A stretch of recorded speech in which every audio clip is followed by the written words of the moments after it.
What is up, guys and gals? Welcome to episode number 197 of the Nonsense Review. That's right, we have the same amount of episodes as we have countries in the entire world as of recording. Oh, that's pretty cool. Yeah, 197. We'll dedicate that one to the Papal State, shall we? Yeah. 198 if you include Sealand. That's not classed as a sovereign nation. According to Germany, it is, because they had to open up diplomatic relations. Germany does not get a say, sir. Yeah, Britain, where the people who own it live, don't class it as a country. Germany does, because some pirates went there and the owners recaptured the pirates and recaptured the Sealand. That must have been a fun week for them. Yeah, and Germany was like, oh shit, we have to extradite our pirates. Well, there's nothing there. What did the pirates want? They just wanted it. For those of you who don't know what Sealand is, by the way, it's one whack job family who decided they were going to make a nation. It's like an abandoned oil rig. Yeah, it's like two little pillars, a little house on top of it, and nothing. It's nothing. But because it's essentially international waters, they decided, this is a country now. This is our country, and no country recognises it as a country apart from Germany, apparently. Yeah. And that's the way that they say that they're a country, because Germany recognized it. Germany opened up diplomatic relations with them to get their pirates back. Sealand deserves to be wiped off the map. There, I said it. But where would you get your lordships from? Is that really why we've got so many lordships? It's one of the reasons. The Scotland one is the one that is like quote unquote legitimate, where you can be a laird and lady by like having like a square centimetre of land in Scotland for like 120 quid or whatever.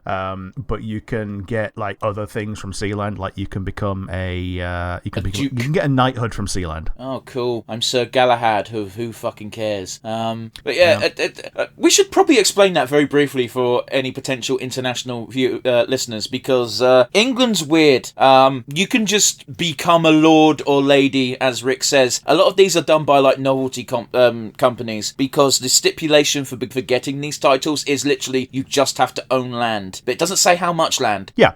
It's and you have to be the owner, not the steward. So like if you have like a house or something, you're not the owner of that land. The owner is still like the village or whatever. You need to like physically stake a claim like a farmer can. Well, that's why we have these thing called leases. You have to own a leasehold, but you only get that for 120 years and stupid shit like that. I hate our country so goddamn much, Rick. I know, right? Oh, Jesus. For those of you who don't know, I'm your host as always, Devon, and joining me equally as always is Rick. Hello, everybody. Today, this is pretty much our final episode of the Nonsense Review before Christmas. We take a week off afterwards, but you'll have compilation episodes next week. Today, we're doing the Inspector Gadget Christmas special, Inspector Gadget Saves Christmas. Yes, we are. It's available on YouTube. Yeah, it's on the official YouTube. If I remember, I'll put the link in the description, but all you have to do is type in Inspector Gadget Saves Christmas. You will find it. Do you want some background information, Rick? Yeah, let's go. Originally airing on 4th of December 1992, I would have been less than 6 months old at the time, on NBC. Yeah, sweet. It's produced by DIC, a mainly animation company that felt like a powerhouse back in the day. Yeah, you don't hear much from them anymore. Like, I remember growing up, they were the beginning and the end of most cartoons. Yeah, so there's a reason why you don't hear about them anymore, because they're dead. Yeah. They technically exist in a sort of zombified Frankenstein form. They got rolled into another company, so I couldn't tell you the name of the new company because I honestly don't give a fuck. But yeah, like the studio technically exists, but it doesn't produce anything anymore. It produces shit under a different label because it got bought. For those of you who are wondering why you might be familiar with this name, they originally were in charge of the animation for the Dennis the Menace show, the US version, not the better UK one. The Real Ghostbusters, a direct sequel series to the movie, and you might also remember it for doing a bit of Sonic animation and that weird animated / live action Mario show. Yep. I remember those. And I also remember the meme where instead of the kid going Dick, it's just a guy going Dick. That's fair. I'm not a vanity card at the end. Yeah, it's very weird. I believe it was a Canadian company, so that's why it's said weird. Yeah. Deek.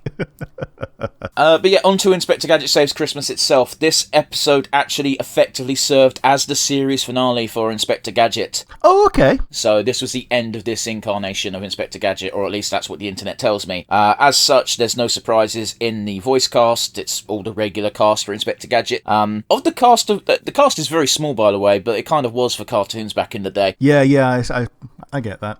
And Dr. Claw is one of those voices like Skeletor that everybody can do.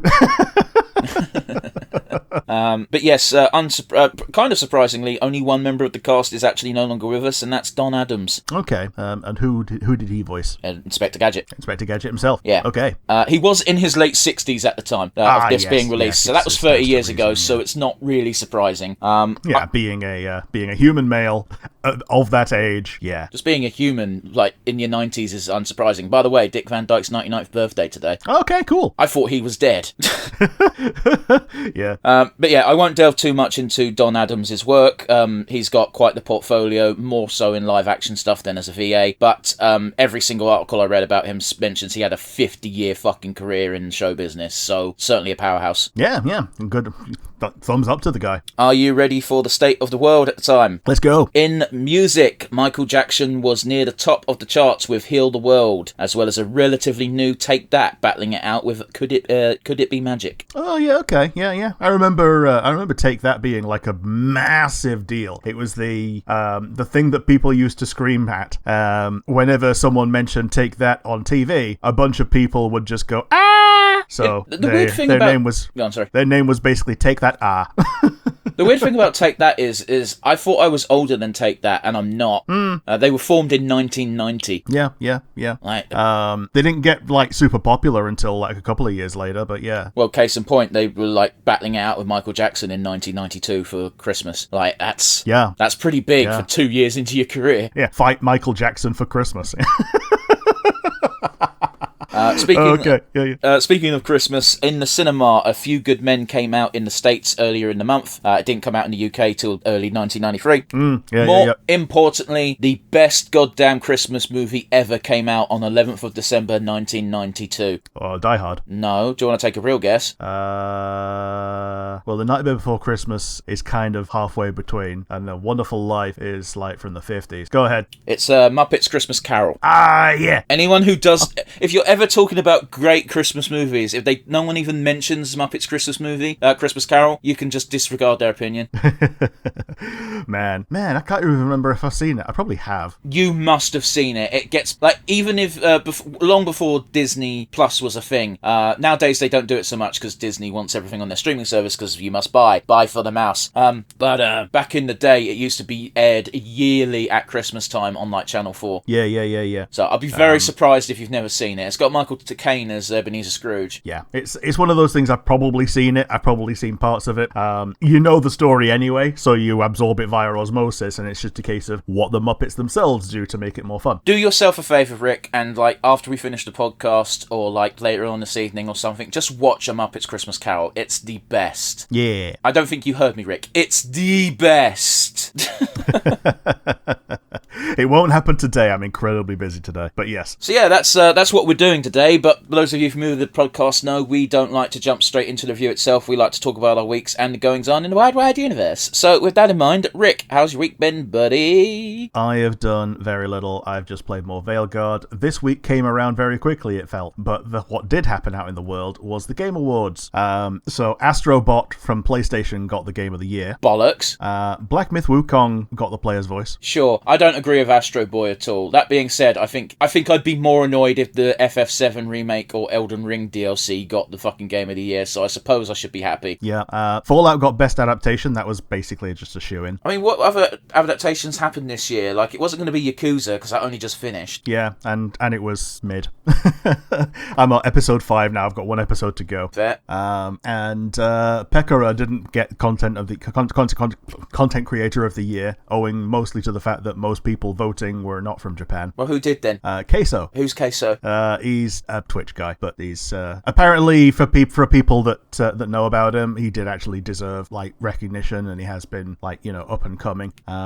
Here's the thing: is I think Content Creator of the Year is an interesting category. I think they should really split that category into two. They should have best new Content Creator of the Year and best Content Creator of the Year. Because I ain't being funny, having Pekora in that category is a little bit unfair. Because she's Japanese and she's got mostly a Japanese following. Because I know she's got a fair share of Western fans. Don't get me wrong, but like she's been part of the business for like what 3-4 years. Yeah, even longer, even. But yeah, it's weird that they like focus on people that are essentially established, but also they won't look at someone like Iron Mouse or didn't Iron Mouse won this award last year? Yeah, fair enough.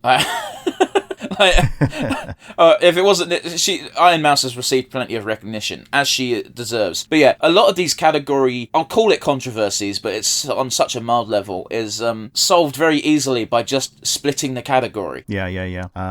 Balatro got mobile game and debut indie game. Sure. I didn't even know they had a. Okay, I did know they had a mobile game version, but it was like very recent, so it's so weird that they managed to get that. You said this was a roguelite that involved poker. Essentially. So it's like a deck building poker game where your modifiers are like, okay, jacks are now worth either jacks are now wild cards and like can be like threes instead or whatever. Jesus Christ. Okay, here's the thing is I really, really like poker. It's a very simple game. It's fun. Everything you just described makes me want to kill someone. Yeah. Queens are now worth double, so if you win a hand with a queen, then you automatically win in the tiebreak or something. Stuff like that, yeah. Just make a brand new card game. Yeah. Metaphor ReFantasio got narrative, role-playing game, and art direction. They got 3 awards, did it? Yeah. Helldivers 2 got multiplayer. Amazing, considering Sony tried so hard to kill them. Yes. And you know what the sad part about that statement is I'm not even telling the truth. Sony didn't even try at all to kill them. They just decided. They just succeeded.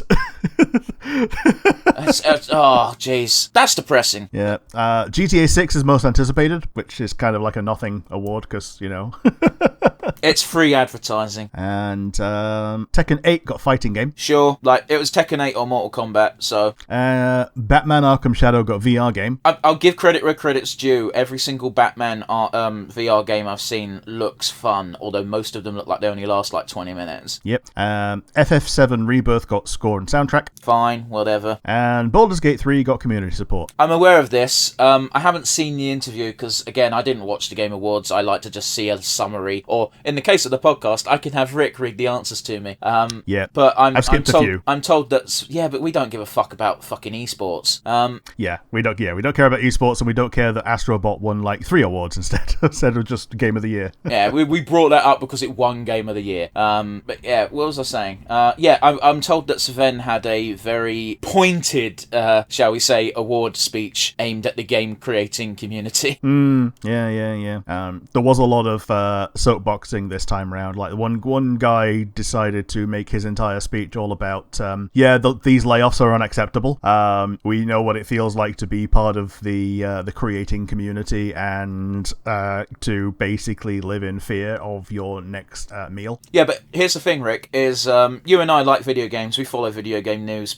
We're not the most in-depth in it, but when companies lay off a lot of people, we notice and we go, man, that's really fucking shitty. Video Game Awards appeals to everyone who's ever touched a video game, so that means people who play like FIFA and just FIFA. People like that aren't necessarily going to be aware that, oh, by the way, people who work on these games get cut all the fucking time with no warning. Oh yes, it really sucks. It really sucks. If there's a time and a place to fucking make a statement, the Video Game Awards seems it. Yeah, absolutely. But yes, on to things that got announced. There's a new side-scrolling Ninja Gaiden. Cool. The one that I shared with you, Shadow Labyrinth, it appears to be a Pac-Man inspired Metroidvania. Yeah, that's exactly what I saw from the trailer you shared. The thing that really bugged me is I didn't recognise that shape as Pac-Man before I clicked the video, the giant fucking scary shadow bubble. Yeah, I know, right? I was just like, what? I think my exact words were, man, Bandai will do anything except make a new Digimon game, but at the same time, what is this fever dream of a trailer? Yeah. So it was so weird. Like, it looks like a game that could stand on its own, but like the guy's got a little floating Pac-Man behind him, and apparently that he just fuses with Pac-Man for his limit break. Yeah, I've got no idea what the fuck they're thinking with this, and honestly, the trailer doesn't clarify. Like, it's that fucking Hermes quote from Futurama. It's just like, that just raises more questions. There's a Lord of the Rings house management game called Tales of the Shire. Yeah, this has been, I've never brought it up on the podcast because it doesn't look like your type of game. But like, this has been in production for a while, and they've been very vocal about it coming out for about half a year. Yeah. Solasta Crown of the Magister is getting a sequel called Solasta 2. There's a demo coming soon, early access in 2025. This was the D&D 5th ed game before Baldur's Gate came out, so I'll be excited to see what they do with the sequel here, if they've ramped things up a bit. When did the initial game come out? About 4 years ago. Okay. I've got it on my wish list, and it keeps going on sale, but never cheap enough for me to just go fuck it and pick it up. I know exactly what you mean. Yeah. The Witcher 4 is possibly the biggest announcement here. Yeah, except no one gets any prizes for this one, for guessing it. I'm not saying that to poo-poo on a friend of ours who did guess that one. It's just because I say that because he said about... I hung out with him about half a week ago, and he said they're going to announce Witcher 4 at the Game Awards show, and I went, okie dokie, because he loves The Witcher, so I trust him on that. So I suspect that if you are a fan of The Witcher, you knew this announcement was coming. Yeah. Elden Ring is getting a spin-off. It's called Night Rain, and it appears to be co-op focused, and the trailer is showing a lot of old Souls things, just updated to the new thing. Yeah, we had a mutual friend of ours talking about this literally last night. It's the reason why I didn't go to bed till like 2, where he was saying like, oh, it's like a multiverse melting pot of Dark Souls and Elden Ring and all the stuff they've worked on. And I went, yeah, it could be that, but I'm suspecting it's just asset reuse. Yeah, but by the same token, they do need to update the asset to the new engine, so they have put some work into it, just not the design work. I'm telling you right now, not a thing is different about that Nameless King. Yeah, fair enough. Like, identical in every single way. FF7 Rebirth coming out on January on PC. I don't count this as an announcement. Yeah, like, we knew it was coming. The Team Ico, who are behind Shadow of the Colossus and The Last Guardian, have got a new thing. Does it even have a name? It doesn't even have a title. Yeah, it's like a unnamed Project X. It looks cool, but yeah, Outer Worlds 2. And there's a couple of mech games, the Steel Hunters, and another one that was a couple down that I've missed. Yeah, I can't. Borderlands 4. I was gonna say I can't help you with any of these because I don't have a list in front of me. Borderlands 4. Wow. I mean, just wow. I thought that franchise had a bullet put in its head. Yeah. I was in the chat when it was getting announced, and the chat was basically saying, "Go home, Randy." Clive in Tekken 8. Yeah, I watched this reveal trailer because there's one thing Tekken 8 does really good, reveal trailers. Yeah, that's a good way to introduce Clive. Yeah, it was. And Yakuza fans weep because I had a friend of, it's a mutual friend of ours, Rick, saying that a leaker said that we're going to get Ichiban in Tekken. And I went, that's going to be hilarious because people have wanted Kiryu for years.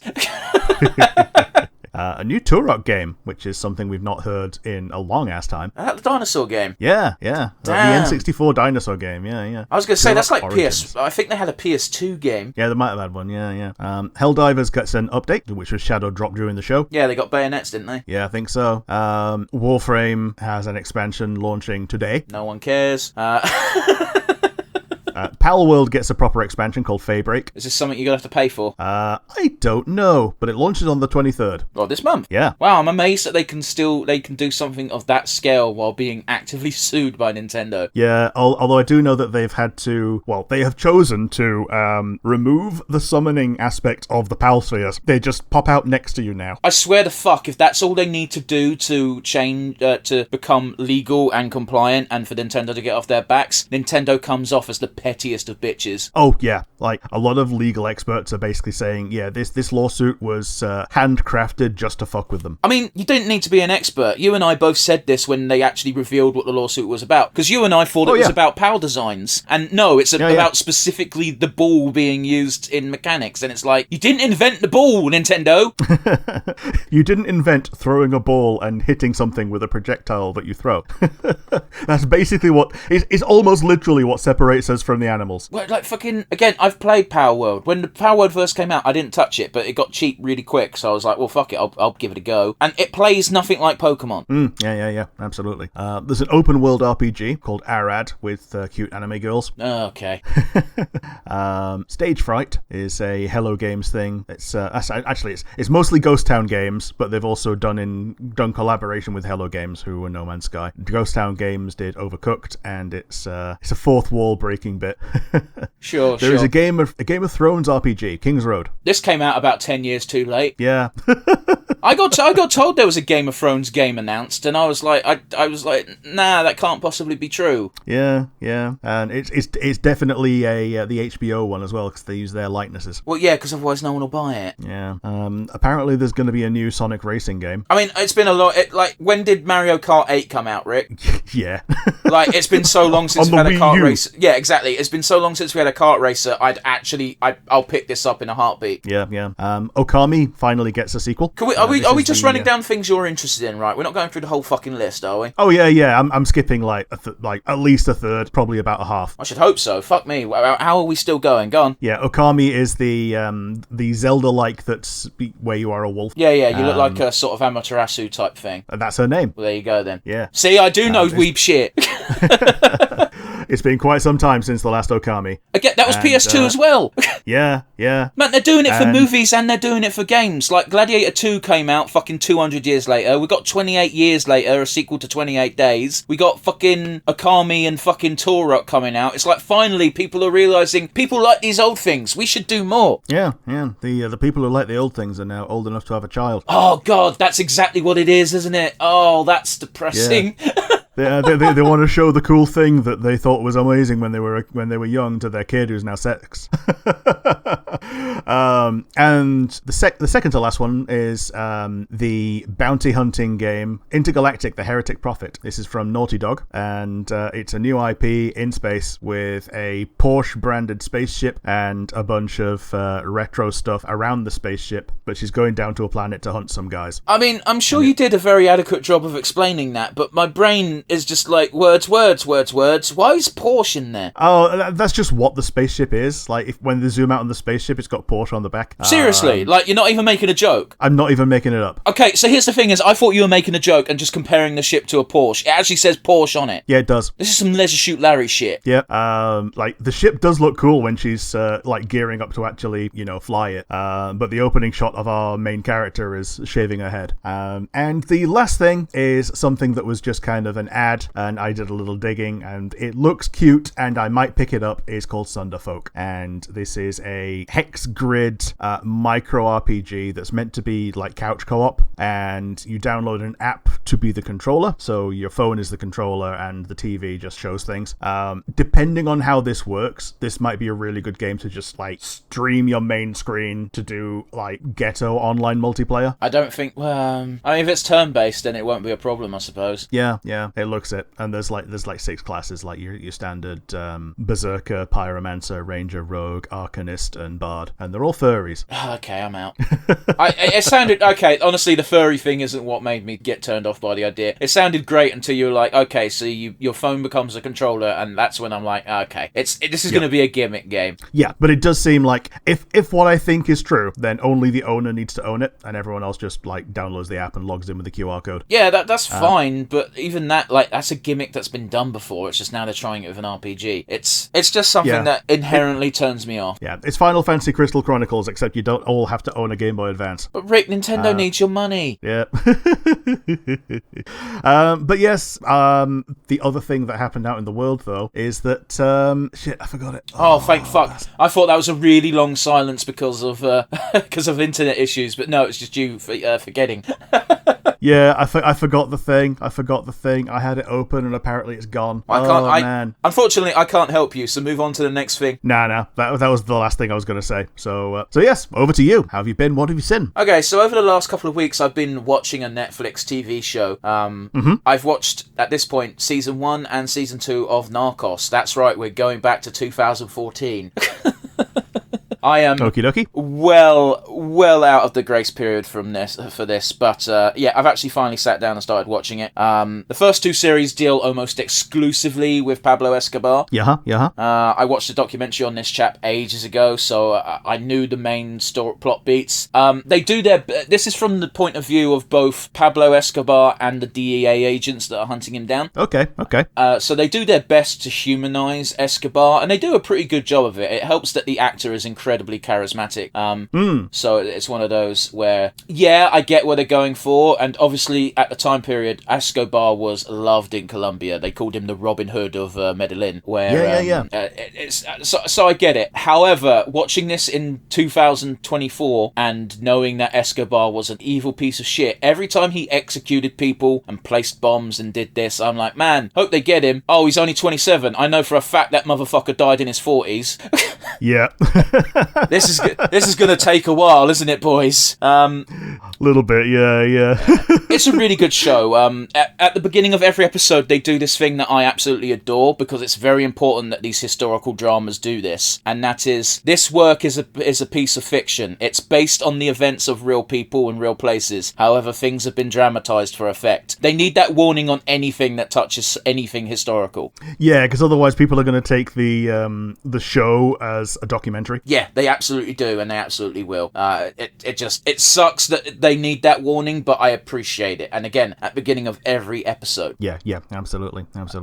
So I had to actually watch this show. A lot of times when I watch shows, unless it's something I'm legitimately fascinated by, I usually I watch it while doing something else. I know it's not the best way to consume media, but it's how I be. You have to watch Narcos because it's about 60% in Spanish. Yeah, fair enough. So yeah, you're reading a lot of it in subtitles, which means that you have to look, which means you might as well just watch it. Well, yeah, exactly. Also, it's very action-packed, so it's something you don't want to look away from anyway. Yeah, if you're tuning out, then you're missing the thing that it mostly is. Absolutely. The only thing I didn't like about this is there's not a lot of times, but enough times to make me uncomfortable, where they'd snap away from the dramatization and show you a real picture of dead bodies. So it's like, oh, cool. That's what I wanted to see while I was eating my tea. Yep. I don't know who that's for, but yeah. Yeah, it's a choice. I could kind of understand it, because if you're watching like a dramatization of something that happened historically, I think a bit of it is to just be like, yeah, this really happened, guys. Shit was fucked. I get you. I guess that was the intention, but it's very jarring.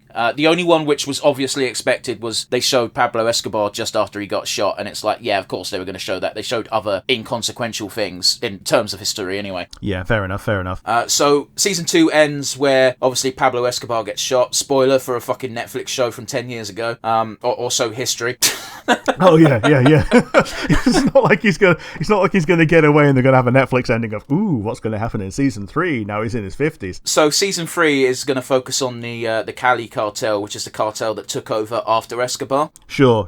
So that's where we're at. One of the main reasons I watch Narcos, by the way, is entirely because Pedro Pascal's in it. Yeah, fair enough. And there's a spin-off series as well called Narcos Mexico, which came out like 4 years ago, which it looks at a particular Mexican cartel. I don't know which one because I've not watched that one yet. I'm not going to watch it till I finish the original Narcos. But yeah, it's definitely something fair enough. This focuses almost entirely on Pablo Escobar and the cocaine trade. I only want to bring that up because the documentary I watched ages ago brought up the fact that, by the way, Pablo Escobar used to own a zoo. Yeah, so he's like the prototype of Tiger King, isn't he?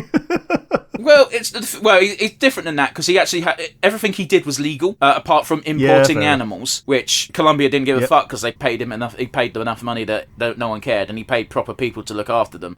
True. But the documentary barely touches this. It's like a footnote in episode 2. It's like, by the way, did you know Pablo Escobar owned a zoo? Anyway, here's him killing some dudes. It's like, okay.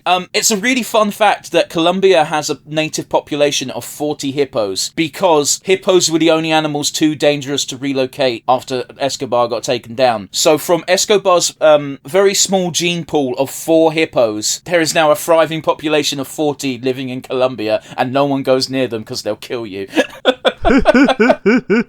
That shit's fucking wild.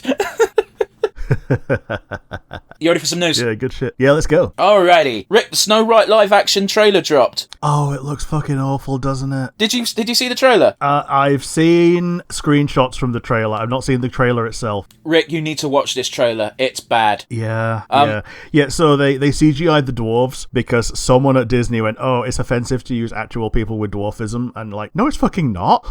The thing that actually baffles me is I've seen the CGI dwarves in motion. They don't look good. Oh. And the thing that bothers me the most is if you're just going to CGI the 7 dwarves, why the fuck is this in live action? Yeah. No, tell me. I actually want to know. Oh, it's so that they can catapult the person that is going to be the Snow White to like minor stardom for like a week. Like I'm trying to think. By the way, guys, disclaimer: I've not watched any of the live-action Disney show movies because I can see them for what they are. The only one I watched was the Lion King one, which isn't live action because it's all CG animals in very beautiful backgrounds. But I watched that with a friend because we were looking for something to watch for 2 hours, and I went, "Oh fuck it, I'll watch the Lion King, I guess." Oh, this is soulless. Yeah, it's not good. Like, all I was doing when I was watching that on my own was like imagining the original cast doing things and like it sounding better. Yeah, I feel bad for what's his name, Seth Rogen. Yeah, and Chitwell Ejiofor, I believe, is Scar. Oh yeah, but he's just a great actor. He'll be fine. Oh yeah, like he'll be fine, but like he wasn't Jeremy Irons, so that's it's a problem that you're gonna have with these things. Like, if you've got a lot of skin in the game for like enjoying the original, then it's just gonna feel bad when someone remakes it with someone who, even though they might be good, if they're not the original iconic and they're not doing the same thing, it's just gonna feel wrong. I kind of get you. I think again the flaw is more in the medium because like just Disney just make new shit. Yeah, and like even James Earl Jones was he was doing a more toned down version of exactly the same delivery, but the delivery was so much more flat, and I was just like imagining it with the original recording, which they could have just used, and it would have sounded better.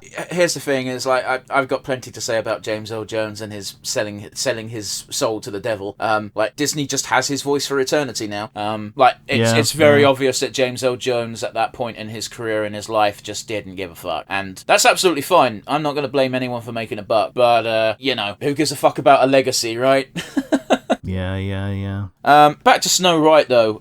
We got this really interesting thing where there's a weird argument on the internet, which I don't really see the point of, where they're like, Snow White's meant to be fair of skin, which means very white and pale, and I'm just thinking, is that what that means? Because I always interpreted fair as being beautiful and pretty. Okay, but fair hair is blonde and fair skin is white. Okay, but Snow White's always had black hair. Yeah, but they don't say she's got fair hair. They say that she's fair of skin and raven hair. She basically, they describe a vampire. But I'm just saying, it's always been like, don't get me wrong, she's called Snow White because she's a white girl. Like, that's how I always interpreted that name. But I didn't understand the fair thing because I always thought fair just meant pretty. That being said, there's a really funny scene in this trailer where you've got the evil queen saying, "Who's the fairest of them all?" And it's like, Snow White is now the fairest of them all. And it's like, look at this giant goth mummy. No one is picking the little girl over this bitch.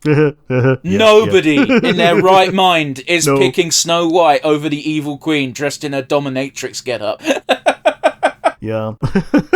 Oh boy. Snow White, it's going to be bad. Don't watch it. No, don't. And in case you've watched all the other live-action Disney movies and haven't already picked up the clues that they're not good, we're telling you. Yeah. There's a couple of redeeming features about a couple of them, but like not many. Like, I kind of like the Beauty and the Beast one because it had like actual stars that I liked. But still, it's nowhere near as charming as the original, which was actually made with love. I can't believe you watched more than one of the live-action remakes.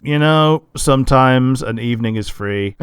Rick, you've still not watched all of Firefly. Okay. However, this is with my family, and we want a reason to go to Nando's. Can you not just go to Nando's because you want shit chicken overpriced? Well, yeah, but why do you want to park up in a town and pay for parking just to go to Nando's when you can go a little bit further, park where the cinema is for free, and then go to Nando's and then the cinema? Because Nando's is shit. Yeah, it's fine. I want an excuse to go to Nando's. Let's watch this bad movie as well, so we can have shit food and a shit movie. Yeah, well, I have one specific family member who goes insane if they are left in the house all day. So if we don't leave the house at least once, then yeah. No one's saying they can't leave. Yeah, but like it's one of those things. There needs to be a reason. Rick, this is dragging into territory that we don't need to be going into. And let's go. You Next chose one. to go this direction, sir. Next one. This is not a wrestling podcast. What's happened? There's a tag team called the Lucha Bros, who I absolutely adore. Okay.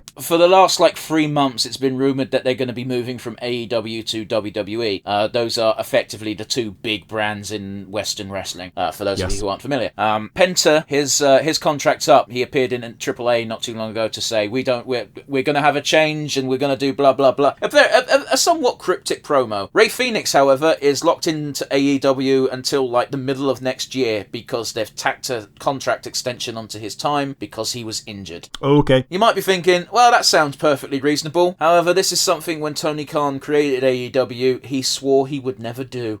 Fair enough. So, Ray Phoenix is very understandably frustrated. I imagine his brother Penta is also quite frustrated. I don't know if they're kayfabe brothers or shoot brothers, but they're called the Lucha Bros, so I'm working with it for the moment. Whether that's shoot or kayfabe, whatever. So, Penta's probably going to be floundering around the indie circuit until his brother's free and they can join the WWE. Ray Phoenix has been very vocal on Twitter about various ways AEW have mistreated him, but while also being as cryptic as possible because he has to walk a tightrope, because if he says certain things, he might get in deep trouble. Yeah, I feel you. It's actually, peak self-censorship that you can be coy about this. Well, he's basically saying, I can't wait until my contract is up because then I can say why the fuck I'm annoyed. Yeah. But one of the more interesting things is about a couple of days ago he tweeted that he was denied medical care or something to that effect, and everyone's like, wait, what the fuck you on about? And he's like, yeah, they didn't let me see a doctor. And then that tweet got deleted, which tells me someone, either a friend or the company said, yeah, you can't say that shit. Yeah. But the weird thing is AEW's response is, that doesn't sound correct, we will look into this. And it's like, that's not the response I want to hear. Yeah, a little bit problematic. Oh, yeah. well. Anyway, I can't wait for Ray Phoenix's contract to get up so the Lucha Bros can join WWE, because right now WWE have a much better product. Yep. Rick, what are we doing? We're doing Inspector Gadget Saves Christmas. Those Christmas special full episode. Christmas cartoon for kids. Available on YouTube. If you'd like to join along with us at home, it's 3, 2, 1, and go. Yeah, so again, this is the official Inspector Gadget YouTube channel. It's got the little tick and everything. It's credited as Wild Brain. Yeah, I think that might be the studio other than Dick. Yeah, maybe. Or the holding company for Dick. Again, Dick doesn't exist anymore. So Santa's just in a control tower inside the factory. I just want to say it, that's just Dr. Claw's workshop, but slightly recoloured. Yeah, it is.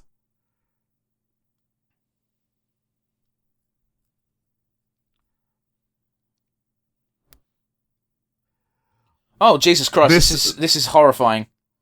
It is. Yeah, they're meant to be happy about this. Well, they are happy, but they're being forced out of bed. Yeah, they're being forced out of bed by a Wallace and Gromit gadget.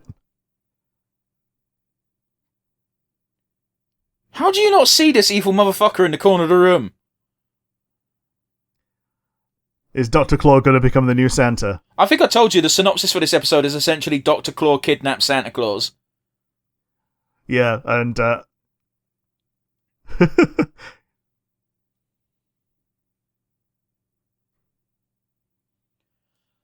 So, oh wow, that is evil, isn't it? Ooh. It is. Everyone will blame Santa. So, for a bit of behind-the-scenes context, guys, we were going to originally do a VHS rip from 1995, but that had 2 episodes just mashed together, and then we found this, which makes life way easier for everybody. Dr. Claw can hack the elves via Wi-Fi.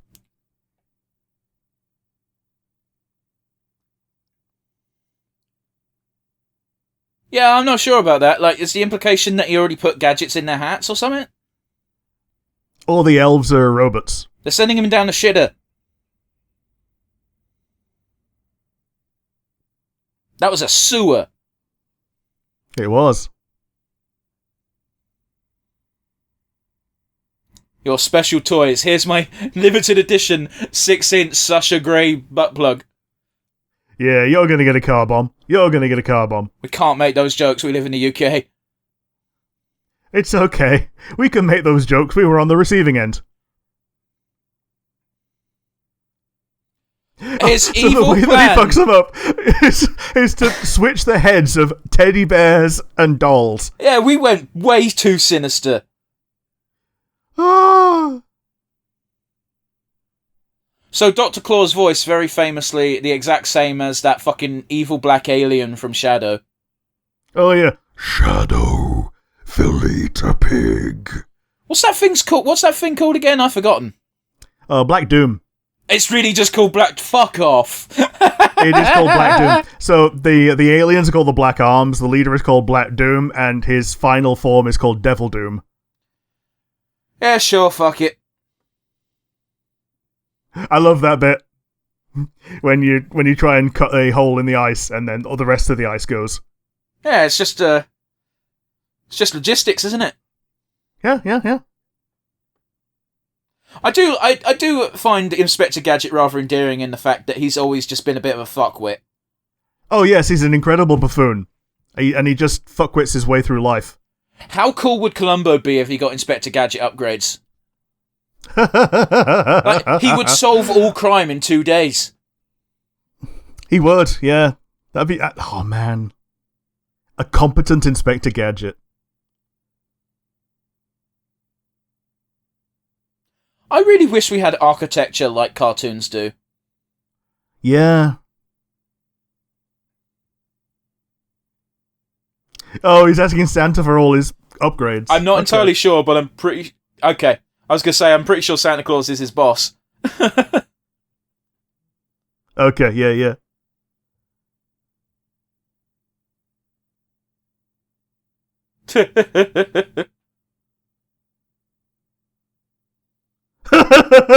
Telling Santa it.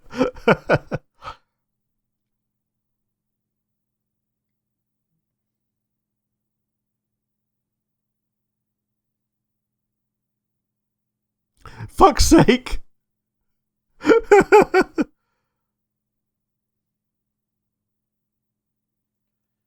I love the idea of super secret agents being like, dude, we gotta save Santa Claus.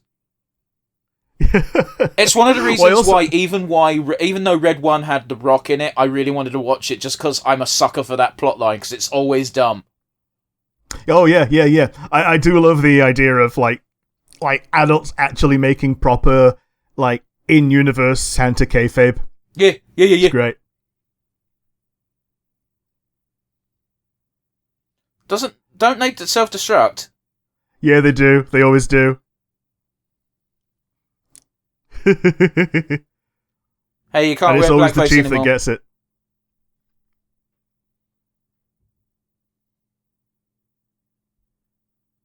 I forgot about Penny. Yeah, Penny had like the world's most advanced laptop. I feel like Penny got traded at birth with like James Bond Jr. Yeah. Yeah, because she does everything. For those of you who don't know, James Bond Jr. was not a very good cartoon, and it made no sense because he was James Bond's nephew. Yeah. Which I learned is apparently that's an American thing, or at least that sort of part of the world, because Rey Mysterio Jr. is not Rey Mysterio's kid; he's his nephew. Yeah. Well, nephew is also code word for bastard sometimes. Ah, it's not in this case. Yeah. So nepotism, the word actually, the nepot is nephew. So the idea being that you would use nepotism as a way to give your bastards a leg up in life when you couldn't admit that they were your kids. I'm not going to argue with you because that makes a weird sort of sense, but also I hate it. Oh yeah, you're meant to hate it. No, I mean, it makes, like, as in, like, the origin of that word shouldn't be how that word works. I know nepotism sucks. Everyone knows that. But Yeah. And in more modern times, it's expanded to just include people who are the children and are accepted as children. No.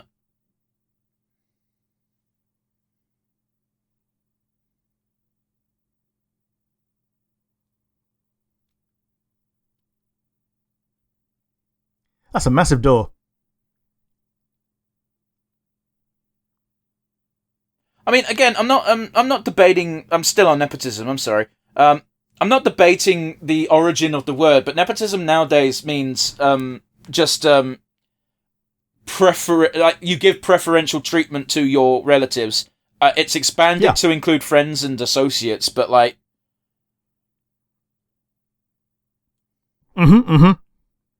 Wikipedia's never let me down. Let's look at the origin of the word. The term comes from an Italian word, nepotismo, which is the most Italian-sounding word I've ever heard. Which is based on Latin root nepos, meaning nephew. Yeah, there we go. Since the Middle Ages and until the... I'm just reading Wikipedia to you guys while Gadget's doing his usual buffoonery. Yeah. Literally talking to Dr. Claw. Yeah. Since the Middle Ages and until the late 17th century, some Catholic popes and bishops who had taken vows of chastity and therefore usually had no legitimate offspring of their own gave their nephews such positions or preferences as were often accorded by fathers to sons. So you're kind of right. I'm entirely right. Well, no, because the origin of the word is specific to popes and bishops who couldn't have sons. So it wasn't about them being bastards. It was about them essentially adopting sons of relatives because they needed an heir. Oh no, it's theirs. They are theirs. Like the actual nephews are just a euphemism for okay, this is my child, but also I can't admit that it's my child for whatever reason. Either I've taken a vow of chastity and I can't have children, or this is my my mistress's child. Okay. So I'm getting very distracted now because, like, it goes from one sentence to the next, and the next sentence just mentions the Borgias, so I'm tapping out. Because that's just a shit show. Yeah. Meanwhile, as far as Gadget's concerned, this is how the elves just normally work. I mean, to be fair, he hasn't changed the elves that much. No, he's not. Hey Rick, what's your favourite part of the of the New Year's worth of nonsense reviews? Is it when one of us read Wikipedia for 5 minutes? Yeah, it's when we talk about nepotism for a long time. That's top quality content, reading Wikipedia to people, isn't it? Yeah.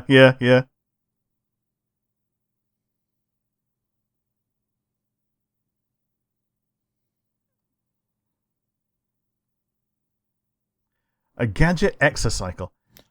Listen, Rick, I don't mind admitting and confessing this, but I really like 12 Days of Christmas parodies. Yeah, fair enough.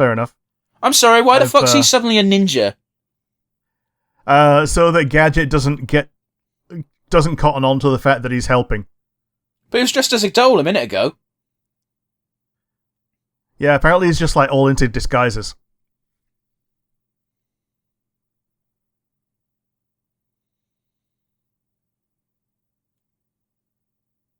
Look, wait, I think we should just say it. Fucking Inspector Gadget's VA earned his paycheck today. He did, yeah. Hey, motherfucker, that was only 7 days of Christmas. Yeah, it was, yeah. That wouldn't crush anything. No, it's, or, well, maybe the inside will, but we don't know. Well, obviously it didn't. Yeah, good old cartoon physics, only for Inspector Gadget. He can get flattened and it's fine, because he's Inspector Gadget. Yeah, he's made a goo, as we all know. He's not a robot, he's made a goo.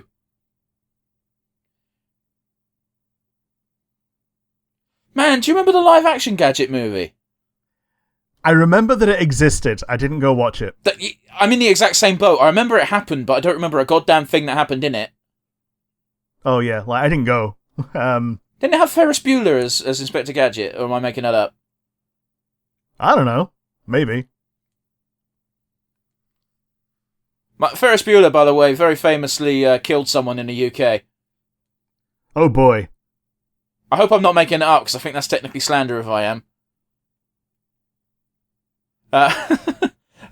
It's not a funny story, but it's one of those weird ones where he was driving over here in the UK, and for those of you who don't know, we drive on a different side of the road to you, Yankee Doodles. So he was driving the wrong side of the road, and he killed a mother and her child, and he pled guilty to the charges, and then fucked off back to America. Yeah, because in America it's just a normal thing to kill someone on the road. That's not true, but he didn't do it in America, so there's no charges over there. Yeah, the 1987 car crash, apparently. Are you Googling as I talk? Yeah. So I didn't make it up, it was the Ferris Bueller guy. Yeah. Apparently it was during... He was vacationing with someone who he began dating during Ferris Bueller's day off. Oh, okay. He was fined £100. Yep, and then fucked off. Yeah. Like, it's not even a failure. Like, I'm not even mad at the guy who played Ferris Bueller in this incident, because he did everything right. He confessed and he went to the courts. It's then the court's job to sort that out, and then they give him a slap on the wrist because he's famous, I guess? Yeah. Well, they could have given him death by dangerous driving, which is up to 5 years in prison, but they gave him careless driving instead, which is £100. How the fuck? Lawyer. A good lawyer. Yeah. Good lawyer and right bribes. Again, failing of the justice system. Of which he was Inspector Gadget in that. Okay, cool. Yeah. Dr. Claw was Don Adams, who was apparently a rather famous comedian. I thought Don Adams played Inspector Gadget in the cartoon.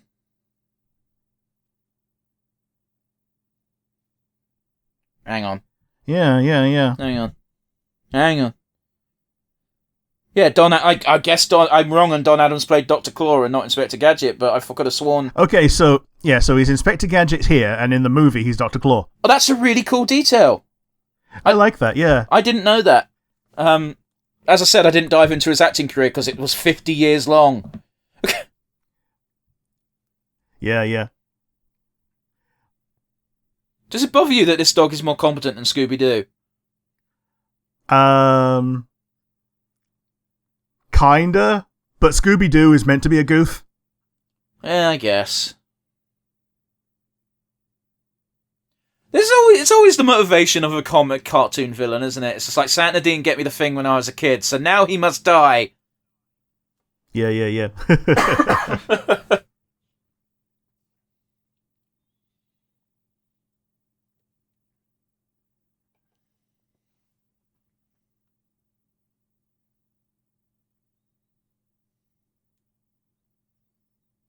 They've all got red noses in this. They do, yeah.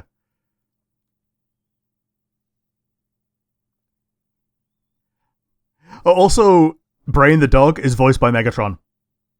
Brain the dog? Oh, Yeah. Yep, sorry. Yeah, the dog in this. I thought you just mispronounced Brian because I'm a fucking idiot.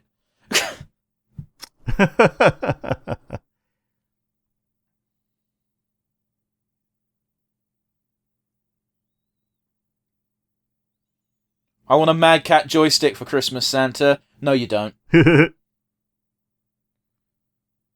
That is awful.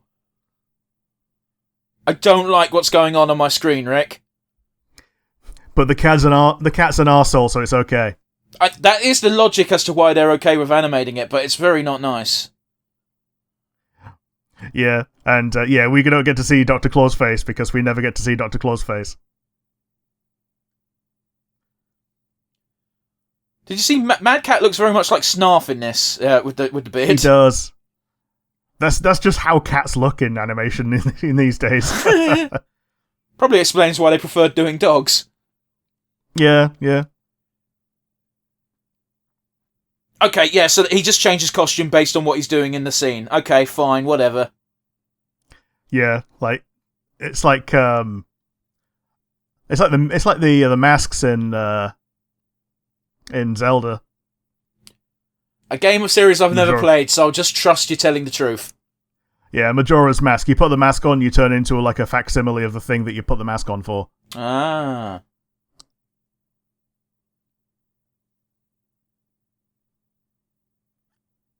What a fucking dunce. Inspector Gadget, have you never heard the very well-known song where it goes, he knows when you are sleeping, and he knows when you are awake? He knows you're a fucking dunce, Gadget Boy. Yeah. Now, Gadget Boy is something I watched more than zero of. Oh yeah, Gadget Boy and Heather. He's so much better than the rest because his gadgets work the best. I had a weird hard-on for that spider lady. And I don't know why, because you never saw her. It was just a woman with 4 arms and you could vaguely see some tits. Yeah. That's all it took for like, adolescent, not even adolescent, like, prepubescent me. Yeah.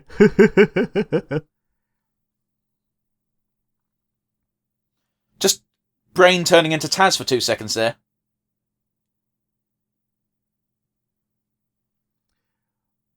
Yeah, it was Gadget Boy actually a... Gadget Boy was a spin-off of it. Yeah, it legitimately was a spin-off of Inspector Gadget, yeah. Yeah, Inspector Gadget was a kid, and I can't remember why. Yeah. But his villain wasn't Dr. Claw in that, it was like Madam Web, but not Madam Web, because that's trademarked by Marvel. It was like Spider something.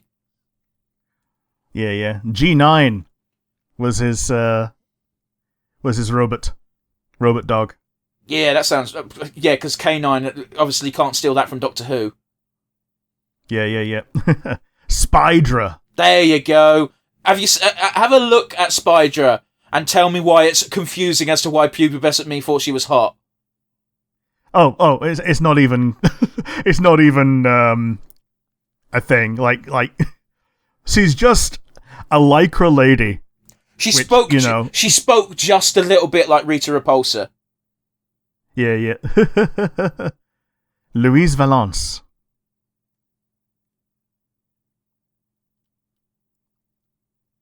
Alignment evil.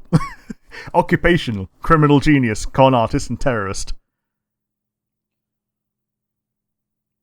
I'm just looking her up because I'm sure my memory does her more justice than her actual image. But no, that's exactly how I remember her. It's like, what was wrong with child me? Yeah. She looks like almost every female superhero, but with like a fully... she looks like a Spider-Man girl. She absolutely could be. She's got a spider on her chest and everything. Yeah.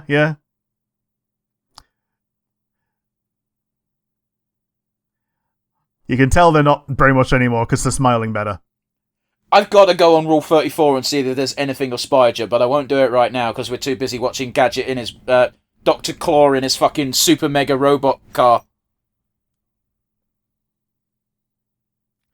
Yeah. So, there are 4 Rudolphi. Yeah.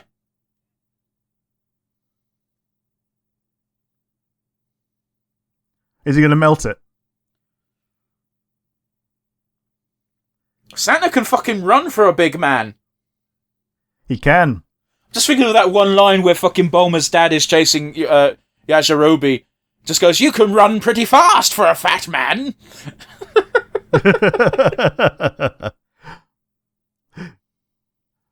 Yeah, Bulma's dad being, very definitely bourgeoisie. What the fuck's going on, Rick? Why are the... What? I can see they were trying to crack the ice, okay. but for a split second, Santa was riding on top of 2 reindeer, and it made no sense. Yeah, I don't know what... Oh, yeah. I don't know why they had to crack the ice with their foreheads. They're just letting him get away. Oh, it's the action version of Deck the Halls with Boughs of Holly. Oh, I guess. What?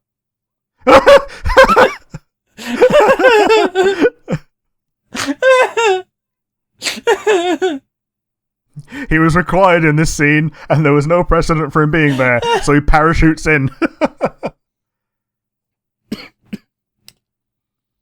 A bit of a delayed reaction on that one. Oh, God.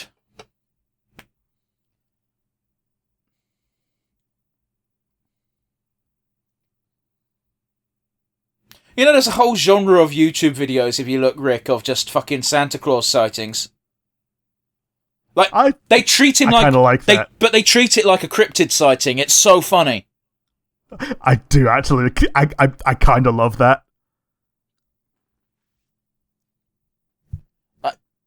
Oh, God. Like, for children, I imagine it's magical and awesome. But, like, as an adult, they treat it as if it's like Bigfoot footage. It's so funny. Look at that. An entire 4 people in the voice cast. That's fucking 90s cartoons for you guys. Yeah, absolutely. Absolutely. Then again, there's only like 10 cast members on The Simpsons, and there's hundreds of those fucking characters. Yeah. Oh my god. The next episode it's suggesting is, will the Godfather eliminate Gadget? Yes. I also get that. Fucking imagine that. I'm gonna do that thing that I fucking hate. A live-action gritty remake of Inspector Gadget where he's facing the mob. Yep. That's just Artificer Adventures, really, isn't it? It makes more sense than just, I know, what if Gadget was a slasher villain? Looking at you, Popeye. Yeah. Okay, before we get into the wind down, I need to reveal this to the audience. About a couple of weeks ago, we revealed that there's a Popeye slasher movie coming out next week. I had to message Rick the same night saying, Rick, I'm wrong. There is no slasher movie coming out of Popeye next year. There's 3. Yes, and 2 of them have trailers. Yeah, but one of those trailers, it's like, oh, they're taking the piss, and they know they are. Oh, yes. And honestly, the trailer for the one set in the corrupted spinach factory is at least kind of funny, but I don't think the people writing it know how ridiculous it sounds. Yeah, they don't know that it's meant to be funny, and therefore that makes it funny. Yeah, so you got one that just makes a hilarious trailer because it's so tone deaf, and the other one that is so over the top silly because they know they're making a silly thing. The fact that if someone treats Popeye as a slasher seriously, and that's not the joke. Yeah, like, we even workshopped in, like, 10 seconds that a not even a reverse vigilante, a vigilante Popeye, where he's seen the world go to shit, and that's all he can stand, he can't stand no more. That would just be a really compelling, like, human empowerment thing. I still don't want it, but it's better than making him a goddamn slasher monster. Oh, yeah. Anyway, I digress. Rick, what did you think of Gadget Saves Christmas? Bit shit, wasn't it? Okay, like, it brought to mind a lot of nostalgia for the Inspector Gadget franchise, Gadget himself being a buffoon, Penny being kind of the brains behind it, but Brain doing literally everything. That's kind of the plot of every Gadget episode, though. Yeah. And it just kind of got to a point where, we got to wrap it up, so, like, everything happened, but I don't even know kind of what happened. Like, they just exposed Dr. Claw, despite the fact that he was hiding in plain sight, and he was like, oh no, fuck this. Again, it's a very common theme in Gadget shows where everyone can tell that's Dr. Claw, stop him, but Gadget's a fuckwit, so... Yeah, and he blunders through life because he's rolled max stats on everything apart from intelligence and perception. If we could roll back to Columbo as Gadget, I'm just saying this episode would have been done in 3 minutes. Yeah. Just one more thing, Santa Claus. If you really are Santa Claus, as you proclaim, why does your belly not shake like a bowl full of jelly? Yeah, and why did my abusive stepdad not get coal? Wow. Yeah, the bowl full of jelly thing doesn't even work because the real Santa's belly doesn't shake like a bowl full of jelly, as Gadget proved. Yeah. But yeah, what do you think? Yeah, it was not good. The only saving grace is, like, I kind of already knew it wasn't going to be good, so... Yeah, we knew that going in. We had a nepotism chat instead. I want to just straight up apologise to everyone for reading Wikipedia to you for about 2 minutes. Yeah, it's fine. And then disagreeing with both Wikipedia and Rick, because that's the type of human being I am. It's one of those things where I acknowledge that my facts are incorrect, however, I still don't like it, so yeah. It just brings to mind a mental image of Grumpy Cat sat like a human being, arms folded, and just going, no. Oh, you mean like that one game of Warhammer? Yeah. But yes, let's do our usual wind down, shall we? Rick, do you have a standout favourite moment? I guess it's just the encapsulation of everything that Inspector Gadget is. That even when Dr. Claw got his beardy mask ripped off and everyone could see that it was Dr. Claw, we still didn't. Even at the end of all of everything that's ever happened in Inspector Gadget until the movie, we still never get to see Dr. Claw, and I think it's good. I mean, for real, because this is the series finale for this cartoon. Yeah. How about you? Do you have a favourite moment? My favourite moment, because it made me legitimately laugh, was just the what the fuck moment of the chief parachuting in. That got us both to giggle, but I laughed it felt like a minute. Yeah. Like, this cartoon hasn't necessarily aged well as far as it looks. It made no jokes that are considered risque or blasé today. It's fine on all those fronts. It's pretty par for the time, animation-wise, but fuck, it wasn't good. Yeah. That's me ending my highlight. Fuck. Rick, what's your weakest link?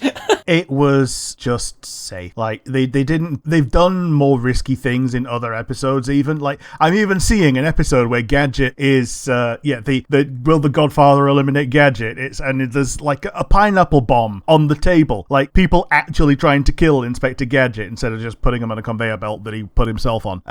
Like, they've done riskier things, but I guess they just didn't want to make the Christmas episode too scary. But that's a weird thing when it comes to Dr. Claw specifically, because when he wants to eliminate Gadget, it's because Gadget's actively interfering with him, like stealing money from a bank. Like, it's not preventative. Yeah. He doesn't take preventative measures. He always takes reactive measures. Yeah. Like, if Inspector Gadget didn't happen to show up to the North Pole, this episode wouldn't have had Claw giving a fuck about Gadget. Yeah. It's why Dr. Claw doesn't take on, like, He-Man or Sherlock Holmes or anything. Like, he doesn't give a fuck about people who he's not, like, in combat with. And also, again, if his nemesis was anyone other than Gadget, he'd be kicked the shit out of immediately. He's not that good. Oh, yeah. It's like you put Team Rocket up against anyone else, they just get shot immediately. But yeah, do you have a weakest link? 90s animation, man. It's a product of its time. It hasn't, like I said, it hasn't aged poorly. It's perfectly watchable, but it's not good. I'd rather watch another Scooby-Doo. Yeah. And it did feel like this was kind of like a budget Scooby-Doo, where they flip the script, they make the humans into the buffoon, and they make the dog into the genius. Oh, Penny's pretty smart. Yeah. Penny's Scrappy-Doo. Scrap Penny. Blonde child power doesn't have quite the same ring to it, does it? Oh no. Aryan power. Oh no. Fuck! That wasn't what I meant. Let's roll it back. Rick, let's end on a fucking highlight, shall we? Who gets your MVP today? Yeah, I think you even brought it up during the episode itself. Don Adams, really earned his paycheck by doing his bit of singing, encapsulating everything that Gadget was, and just generally giving us a fun time. No point to throw into me for MVP. I entirely agree. Don Adams gets the MVP today. He did the heavy lifting. Yeah. And turns out that Frank Welker is like Megatron, is both Dr. Claw and Brain. So I guess he gets a runner-up. That makes so much. When you hear Dr. Claw, it's like, yeah, Megatron's just that, but toned down. Megatron. Yeah. Like, when he started singing, I wasn't expecting Gadget to sing, and that song and dance alone was worthy of the MVP, but Gadget had the most voice work in this episode. Even if Don Adams only plays Gadget, which I believe he does, he did the most work today. Yeah, totally. And I don't know what Don Adams sounds like normally, but if he played Dr. Claw in the live-action movie, I assume that's not his normal voice. Yeah. So kudos, that's all I can say. We're here. We're at the end of our episode. Merry Christmas, everybody, because it's Christmas next week. We won't be here. We'll be back pretty much on New Year's Eve, or New Year's Eve, I should say. Next week you can enjoy some compilation episodes. I hope you enjoy those. And you know what? Fuck it. I'll just say it. Happy holidays to anyone who doesn't celebrate Christmas. Yeah. And enjoy your time, hopefully with your family, if your family is agreeable to you, and by yourself if they're not. Absolutely. Now, the usual fun part we all do, we've got the comment section down below on the YouTubes if you want to let us know what you thought of the Gadget Christmas special, or Christmas specials in general. We're coming to a close this year on our Christmas specials, but let us know what sort of episodes you want to see for next Christmas. You've got a whole year to think about it, so yeah, who knows? We might take those suggestions seriously. Alternatively, if you're not watching via YouTube or listening via Spotify, you can send us an email at nonsensereviewuk@gmail.com. As always, if you send us a funny, witty or informative message, we will absolutely read it out on the podcast. Unfortunately, that's our time. We'll see you in a couple of weeks. Bye, guys. Bye, everybody.